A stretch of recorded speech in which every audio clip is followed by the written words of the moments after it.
Hello there, lovely people. It's Alex from Nintendo Life here. And yes, as the title suggests, I've only gone and bloomin' played Mario plus Rabbids Spark of Hope. I nearly said Kingdom Battle, and I guarantee I'll say that at least at one point during this video. Yes, Ubisoft invited me down to Nintendo's UK headquarters. Slightly unusual, but you know, whatever. And I got to play the game for about 3 hours, and I'm going to tell you what I think of it. Very brief disclaimer before we start though, due to just certain decisions that were made, the capture of my own gameplay isn't very good, let's put it that way. The quality just isn't up to snuff. We will be showing you some of it because I want to, as much as anything, show you how I played the game, but we will be dictating what's B-roll and what's my gameplay because it's been a bit chewed. But anyway, that's more than enough waffling. Let's dive right into things. So, where to begin? Well, I'll give you a rundown. I know I said I played for about 3 hours, but to give you a bit more information. So, started off at the start of the game. What? So I did the prologue and I did like, you know, sort of like the initial part, you know, tutorial and things like that. And the tutorial went on for a decent amount of time. I wasn't allowed to capture the prologue for some reason, but it was just like, Rabbid Mario's lost his trousers or something, or his overalls. And that was, yeah, that was the first time when I learned that this time around, as opposed to Kingdom Battle, I can't speak for the DLC because I didn't play it, but the Rabbids speak now, and I don't mean like saying like some garbled English words. I mean they speak full sentences, and it's odd. Feeling bad, literally. I've got to be honest, when I first started playing it, I wasn't really a fan. I just didn't really feel like it added anything, all things considered. And I felt that way throughout the entire sort of first part of the game, and I was just like, nah, I actually ended up choosing Peach and Luigi through most of my gameplay. Simply because, you know, when they did speak, it was Luigi going, Luigi time, kind of thing, and Peach just going, oh! I can't do a Peach voice. But then when I went on to the second part, which I haven't explained, there were like two parts. So you did the prologue and the intro, and then we moved on to like further in the game, a few planets in, as it were, and, you know, it was all icy cold and things like that, and there was Rabbid Rosalina, and Rabbid Rosalina also speaks in English, which was a little bit unusual, but I cannot deny there was a degree of... there was something that I just couldn't help but enjoy, hearing Rabbid Rosalina sliding into a bob bomb, picking it up, throwing it, and shouting yeet. That... I can't deny... I enjoyed that. But I'm getting ahead of myself. Let's talk about the gameplay itself. So in Kingdom Battle, it was very much turn-based. You moved on a set sort of grid and things like that. That's kind of done away with now. You much more sort of free roaming move around, and you can do multiple actions, things like that. They don't always take up action points. I'm not going to go into the minutiae of it, but there's more free roaming, and you can move around and then switch to another character and move freely however you like within your own sort of limited movement area. And that's actually really refreshing. Before, you know, Kingdom Battle kind of felt like, hey, it's XCOM with Mario and Rayman characters, except Rayman. But Rayman's in this one. But not when I played it, because he's DLC. Circle of Life. It was genuinely really refreshing. I think there have been tactical games that have done this idea before, but yeah, it just works really well. For the most part, there are some things where like you just press A when you're near like a teammate to do a team jump, which allows you to jump and then fall, fly for a bit, land and then move a bit again. You can move further with a team jump, and sometimes you can do things like stomp in the air, whatever. But also, if you press A next to an enemy, you'll do a dash, and the dash deals damage, you know, which is really good. If there's a line of enemies, you can usually hit a number of them, 1, 2, 3. I think it depends on the character, I'm not sure, and that's good. The only thing is that the game kind of encourages fluid movement and fluid gameplay. But if there's, like, if you've got a teammate and an enemy right next to each other, you go up and you want to do a dash, it's kind of a 50-50 chance. Are you going to do a dash? Are you going to do a team jump? Which in a tactical game ain't ideal. Now, obviously, this can just be mitigated by taking a bit more time, but it does sort of feel like it's a little bit at odds. It's like, hey, you've got all this free movement, run around, you know, really explore, and then, you know, sort of, you know, it kind of encourages you to do smooth dashes and smooth team jumps and make the whole thing feel fluid and real life and, you know, real time rather than real life. But then you have these instances where you want to be dashing into an enemy, but you do a team jump, and that can really upset your tactics. So it's a small thing. It's a small thing. But then you've also got the shooting, and then you've got all the abilities and everything. It does feel very similar, like on a very sort of like surface level to Kingdom Battle. But when you actually start playing it, it might as well be a different game. And in a sense, that could be a bad thing, but overall, I think it's a good thing. It feels really fresh, really different. It feels like a much more refined experience overall from a gameplay point of view. If you're into your tactical games, though, do pick the hardest difficulty, because I picked the hardest difficulty for the first part, and then the second part, they just, like, threw me in, and I could have changed it, but I didn't even think about it. And it was on just the standard difficulty, and I absolutely breezed through it. I don't know. I'm assuming that's because I've played a lot of tactical games in the past. But yeah, so if you're into your tactical games, play the hardest difficulty, or it's gonna be a cakewalk. It was really good, though. I really enjoyed the tactical side of it. It felt like there was, at the same time, more flexibility with what you can do. But if you make a wrong decision, it can have even more of an impact. Because, yeah, I remember playing this one mission where it wasn't even a mission, it was just like a random enemy in the world.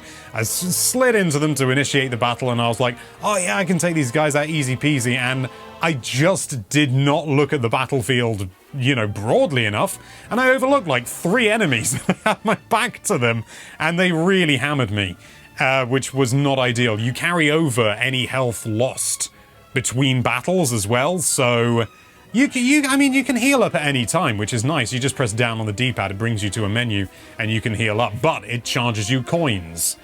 And sometimes it can be quite a lot of coins, which is not ideal, but you've got a lot of health to get back. It felt fair. It felt challenging, but without being, you know, sort of unfair. It was like, well, yeah, you can heal at any time between a battle, but it's gonna cost you. There were some things like some puzzles that felt a little bit, I don't want to say obvious, but it was just like, hey, you know, there are puzzles, you know, you just, oh, you've got to activate this statue, and it's usually a very straightforward thing. There was one thing that did slightly irk me, though, and I don't know whether it's because I was just dropped into later in the game, but I had to go through all these corridors and things like that to chase after this ghost thing, and I went through a door, and it cackled, oh, ghost cackling, it sent me back to the start, it's a typical thing, you know, I picked the wrong door. So I pick another door, and it's correct, and then I go through again, and there's all these door options, and it turns out that there were actually, you know, I tried all the doors, and none of them worked. And in the end, after wandering around for about 10 minutes, I flagged down one of the staff, politely, obviously. They were only too keen to help. The staff were really lovely, to be fair. And I said, I don't know what I'm doing, you know, and they said, well, have you know, pay attention to cracks in the wall, and okay, I did sort of see that before, and there's like an ability you can use to like reveal objects or like destroy objects. But the thing is that earlier on, there was an area, and I'm pretty sure I scanned it, you know, to try and destroy it, and it had these cracks in the wall. Nothing happened. And later on, pretty much the same texture was for destructible walls that you needed to destroy to progress. Which is like, you wouldn't expect it for a game this big, but that was really irritating. That was the only major issue that I had with the gameplay, was the fact that there was this instance where you try something out, it doesn't work, and you go, okay, and you sort of set that in your mind, this ability does not do this, it does other things. And then it contradicts itself later on. Would like to see that patched out. Presentation-wise, it is gorgeous. Like, I mean, I would love to have actually shown you, like, the raw, like, really high-quality gameplay footage. But it's, I mean, even YouTube, you know, it's always going to compress things down. But it is really, really gorgeous. Like, the first one, I remember when it was first revealed, people were like, this is running on Switch, and yeah, it had some frame rate issues, but it looked gorgeous. All the post-processing and everything, mwah. This game looks even better. It looks like it's running at a higher resolution. Whether it is or not, I don't know, but it looks absolutely gorgeous. The animations are slick, and they're sort of bouncy. It's just all around a gorgeous, gorgeous looking game, particularly in person. Although there is some weirdness going on where some of the cutscenes are pre-rendered and some of them aren't. That's not unusual. What is unusual is cutting between them on the fly, and I could tell because I was quite close to the screen, but I could really see some artifacting from the pre-rendered cutscenes. You know, they've really compressed them down, which was a bit jarring. It's probably the kind of thing that 99% of people who play this game are never going to experience, but I would be remiss if I didn't talk about my experience. And my experience was, why are they cutting between it? I can see the artifacting. Outside of that initial presentation, though, I can't deny I have mixed feelings about the Rabbids again. I did with the original, and that's even more so this time. Maybe it's just because it's not my kind of humor, but there's just something... I feel mean saying this, but there's almost something inherently unappealing about the Rabbids, and that's something that I'm not going to be able to get over. It's, you know, they're throughout the entire game.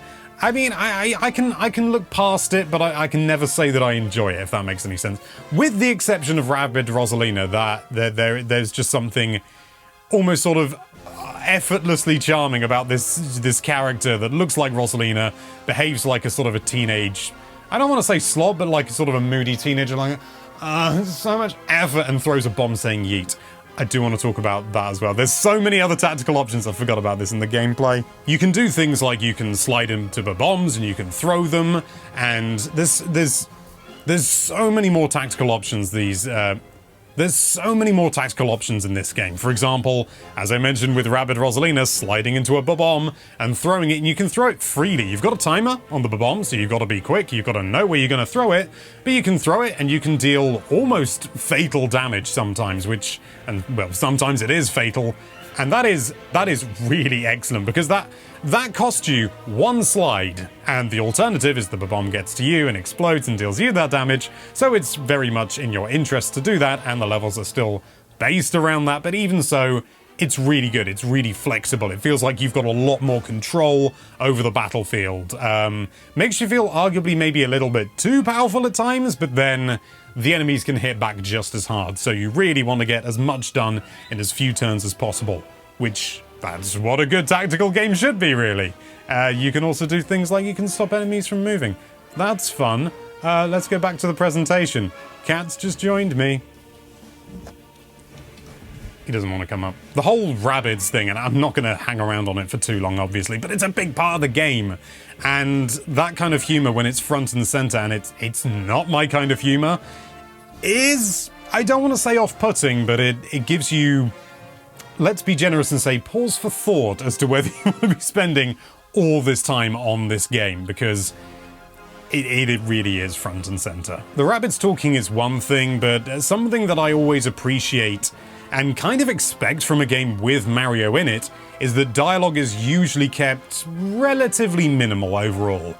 That is not the case here. There is so much dialogue, and weirdly, a lot of it, well, not a lot of it, but a decent chunk of it is voiced by, like, a Beepo is voiced now, does not sound anything like I imagined it would do. Well, we're all here, but there's trouble in the village. Sounds like a two-hero job. But there's dialogue spoken by other characters, and they will often just do that typical thing in a game with loads of dialogue, where they'll just say, like, the first few words, and then everything else is just text. So it's just like, you'll be talking to, like, this rabid captain I was talking to, and he'll just go, like, well now, and then loads of other text, and you finish that box and he goes, but what if? And then does a load more text. I don't know about you. I really don't like that. It kind of takes me out of the experience. I was kind of hoping I could turn the voices off, and you can, but it turns the voices off completely. I kind of just wanted to turn, like,